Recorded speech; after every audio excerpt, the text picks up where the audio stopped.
Slurpty derp, my G's. Hope you're all doing super sick. Today I've got another nasty little vital nugget for you guys called the Rudeboy lead. And let's have a little listen straight into it, shall we?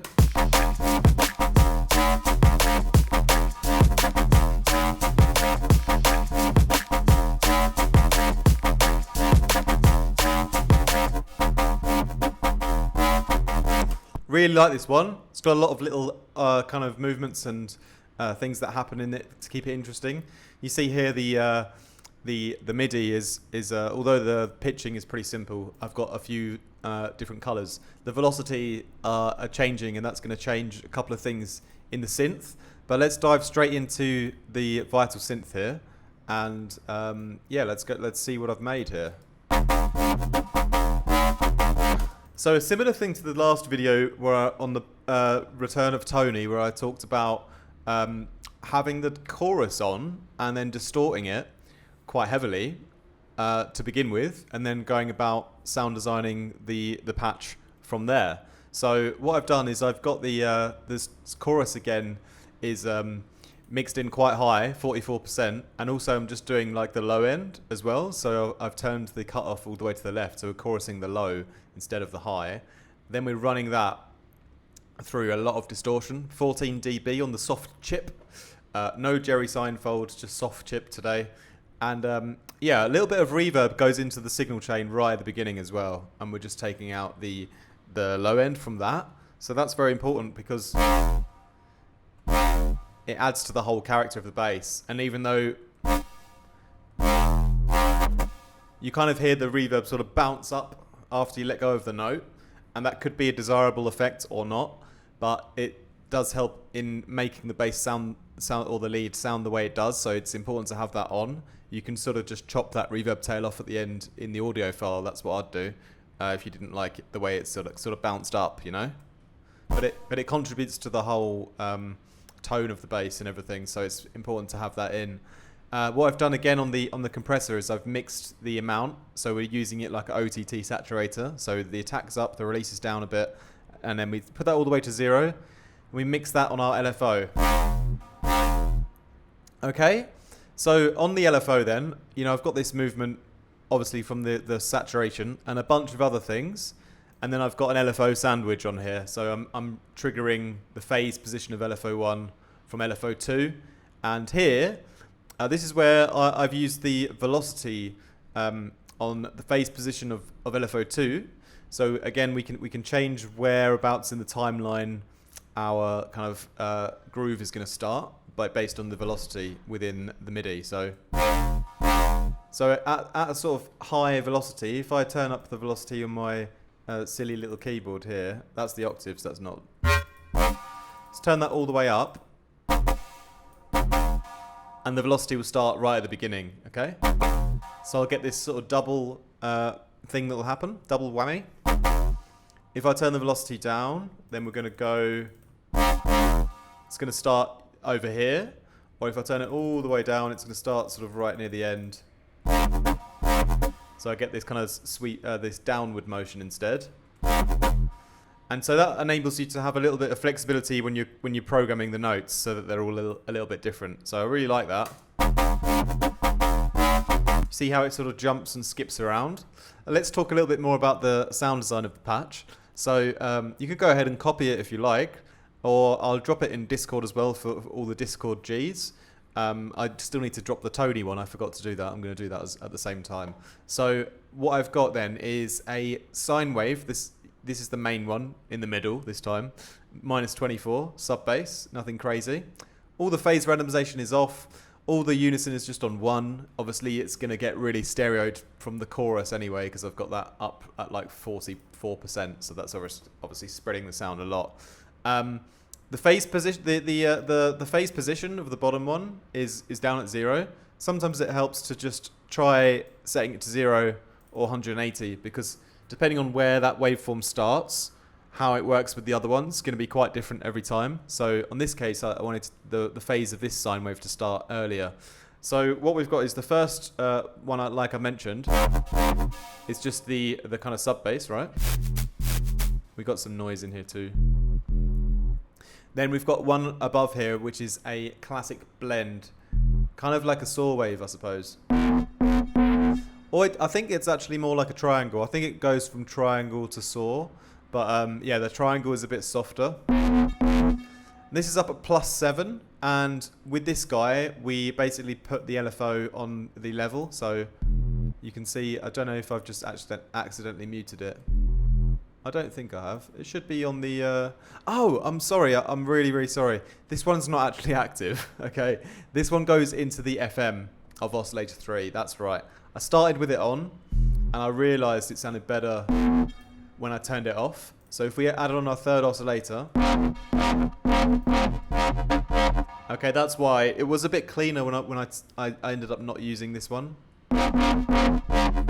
But it's being used as a carrier, okay? So it is important to have it in there. It's going into from oscillator 1 into oscillator 3. So if I take this off, you know, it's completely different, you know? So basically the triangle wave is up at 7, and that's FMing into a sine wave, which is up at 4, okay? So it's pretty randomly chosen. Because if it was at 0, for example, it's cool. It's a bit dirty, a bit like muddy almost. Here at 4, I had that perfect kind of cohesiveness to the sound, I suppose.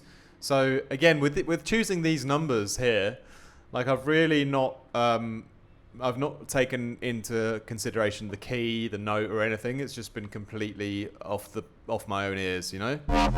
But I guess that -24, that main sort of sub bass, is sort of tying it all together and keeping it at that root note. So you can be more experimental when you're doing this technique, like I've been doing recently on the last few videos of making basses, which, you know, essentially slamming a sine wave at low octave through a bunch of chorus and distortion with a couple of extra oscillators which have random pitches on.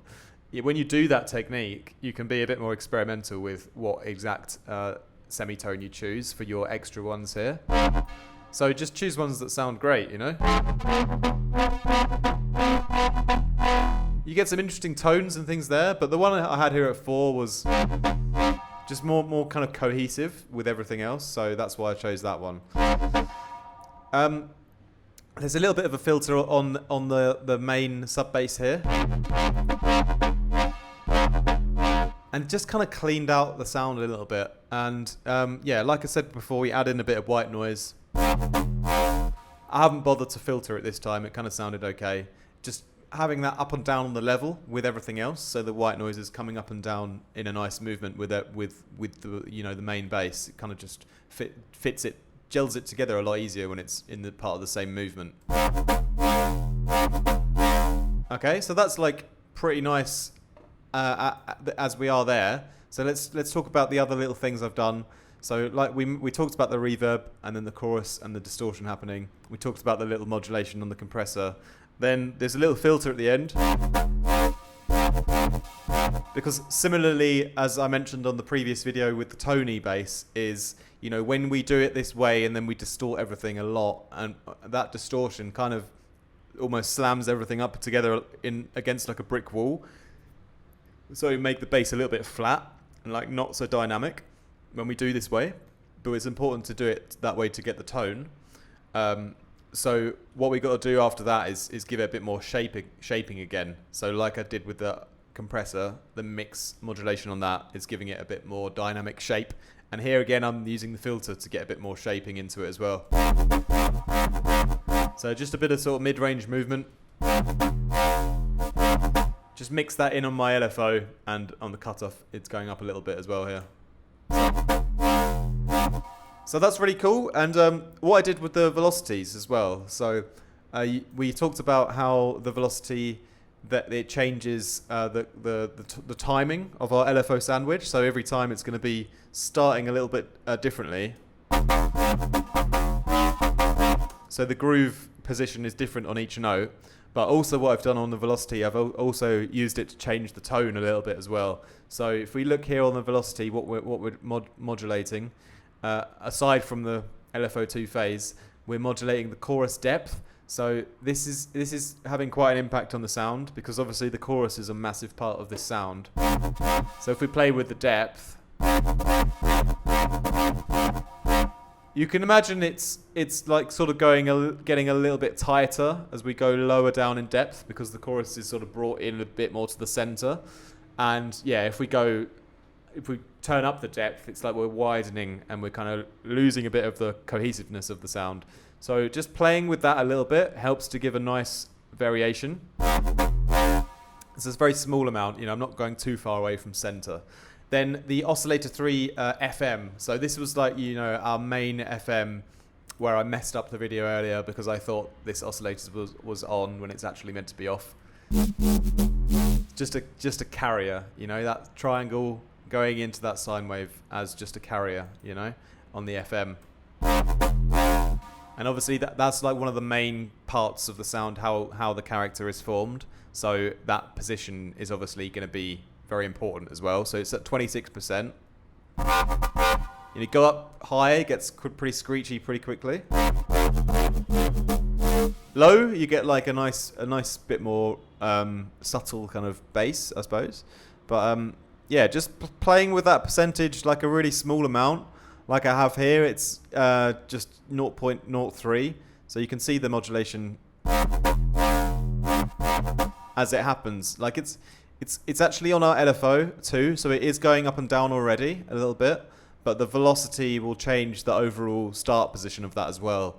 So while the LFO is moving it every time, that when we have the different velocity on the different notes, it's also going to change where it starts. So each note will be like slightly bit different as well. So having those notes variating through the velocity, changing the little groove position, and also little details in the tone, particularly on the FM, really help to give that bass line a little bit more life into it, So you can get really really nice and energetic that way, because the little changes are gonna give you like a little bit of a more interest for your ears as it goes along in the tone, and the little changes in the groove are going to help give you like a little bit of speeding up and slowing down to like change the energy and the feeling of the whole kind of bass line.